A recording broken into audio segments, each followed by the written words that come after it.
Malaysia. It become bahasa Melayu. What is the big deal?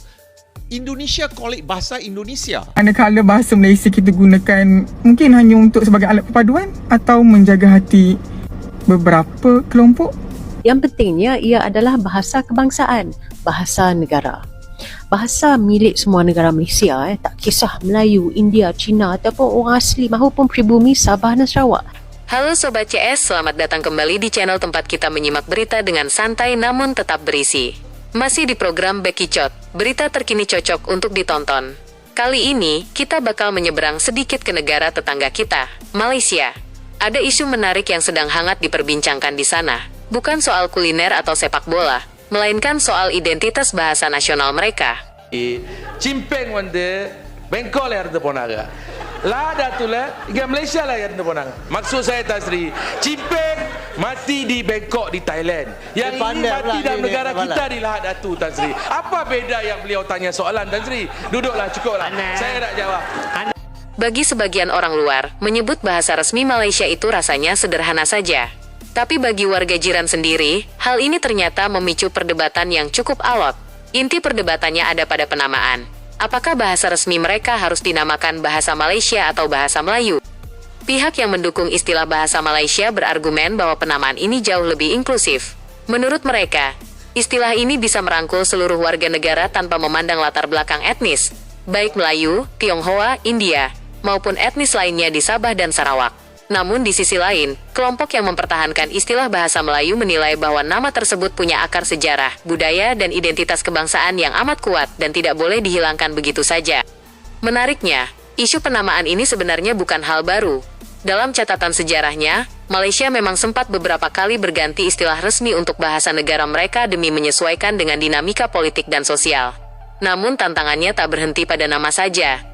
Realitas di lapangan menunjukkan tantangan yang lebih kompleks, penggunaan bahasa kebangsaan dalam kehidupan sehari-hari, dengan adanya sistem pendidikan vernakular serta penggunaan bahasa Inggris yang sangat dominan di sektor bisnis dan profesional, tingkat kefasihan bahasa Melayu di antara berbagai elemen masyarakat masih menjadi topik yang sering diperdebatkan. Bahkan, tokoh-tokoh penting dan pemimpin negara di sana berulang kali menegaskan pentingnya memperkuat kembali posisi bahasa resmi sebagai alat pemersatu bangsa. Dari perdebatan ini, kita bisa melihat bahwa bahasa bukan sekadar alat komunikasi atau sekumpulan kata dalam kamus.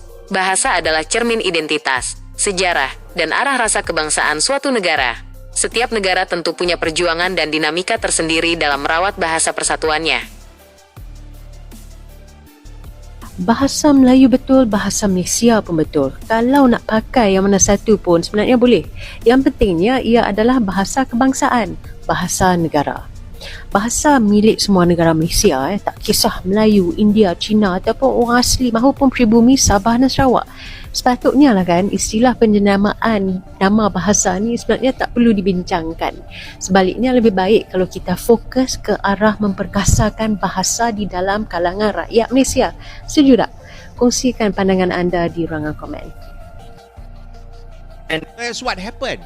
And one of the first thing that was changed at one time during my time in school, we call it bahasa Malaysia. It's not bahasa Malaysia now. I thought it's today. I mean, ever since he became minister, it become bahasa Melayu. What is the big deal? Indonesia call it bahasa Indonesia, right? We call it bahasa Malaysia during my time, even though you can say the constitution says it bahasa Melayu or whatnot, but we indirectly called it bahasa Malaysia in our education system, and we refer it as such. It makes it something that belong to every race in this country.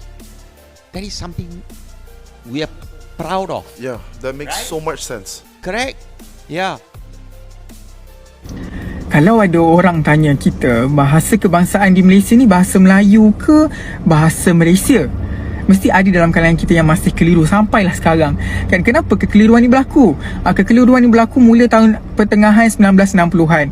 Waktu itu banyak peristiwa penting yang berlaku di negara kita, termasuklah pembentukan Malaysia, gabungan Sabah Sarawak Singapura pada tahun 1963 dan juga peristiwa berdarah 13 Mei 1969. Jadi ada banyak isu perkauman yang berlaku dalam tempoh fasa itu. Disebabkan itulah kita mula tukar bahasa Melayu ni kepada bahasa Malaysia, sebab kononnya nak memupuk perpaduan. Tak naklah ada mana-mana kaum yang pertikaikan kenapa negara Malaysia ni guna bahasa Melayu. Macam sayang kaum Melayu je. Kita kan ada pelbagai kaum. Jadi sebab tu kita nak gunakan istilah bahasa Malaysia sebagai alat perpaduan supaya tidak ada mana-mana kaum yang terasa hati. Jadi banyak aktiviti dan juga pelaksanaan pada ketika itu menggunakan bahasa Malaysia, sampai kan Perlembagaan Negeri Sabah pun tertulis menggunakan bahasa Malaysia. Dan dalam tempoh fasa itu sampai tahun 2007 kita masih terkontang-kanting. Ada yang guna bahasa Melayu, ada yang guna bahasa Malaysia. Sehingga kan pada tahun 2007 tu Kabinet secara rasminya tukar nama bahasa Melayu kepada nama bahasa Malaysia. Barulah orang jelas, okay, kita guna bahasa Malaysia.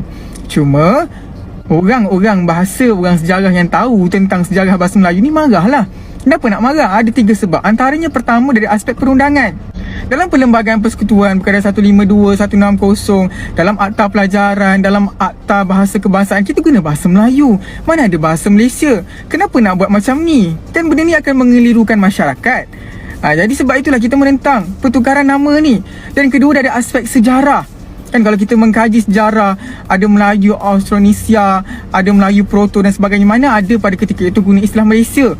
Jadi kita tak nak benda ni akan mengganggu aspek sejarah tu sendiri kan. Bahasa Melayu tu ada nilai yang tinggi, kenapa nak tukar namanya? Dan yang ketiga dari aspek keluasan penggunaan. Kita nak pastikan bahasa Melayu ni digunakan bukan setakat dalam negara, di luar juga kan. Kalau di Brunei guna bahasa Melayu juga, di Singapura guna bahasa Melayu juga. Kita nak jadi macam English. Adakah di Amerika Syarikat guna bahasa Amerika Syarikat? Di Kanada guna bahasa Kanada? Di Australia guna bahasa Australia? Tidak. Mereka gunakan bahasa Inggeris, English. Jadi tidak ada pula isu perpaduan di situ. Sebab tu kita nak jadi macam mereka. Dan sebab itulah akhirnya kita gunakan bahasa Melayu sampai sekarang. Secara kesimpulannya, bahasa Melayu kekal sebagai bahasa kebangsaan dan bahasa yang digunakan dalam segala konteks. Manakala bahasa Malaysia kita gunakan mungkin hanya untuk sebagai alat perpaduan atau menjaga hati beberapa kelompok. Nah, kalau menurut pandangan Sobat CS sendiri, bagaimana melihat fenomena ini? Tulis pendapat kalian secara bijak dan santun di kolom komentar di bawah ya. Terima kasih sudah menyaksikan tayangan ini sampai selesai. Jangan lupa tekan tombol like, subscribe, sakti, dan aktifkan lonceng notifikasinya agar tidak ketinggalan sajian informasi menarik lainnya. Sampai jumpa di episode Bekicot berikutnya. Tetap sabar, tetap bijak. Bye-bye.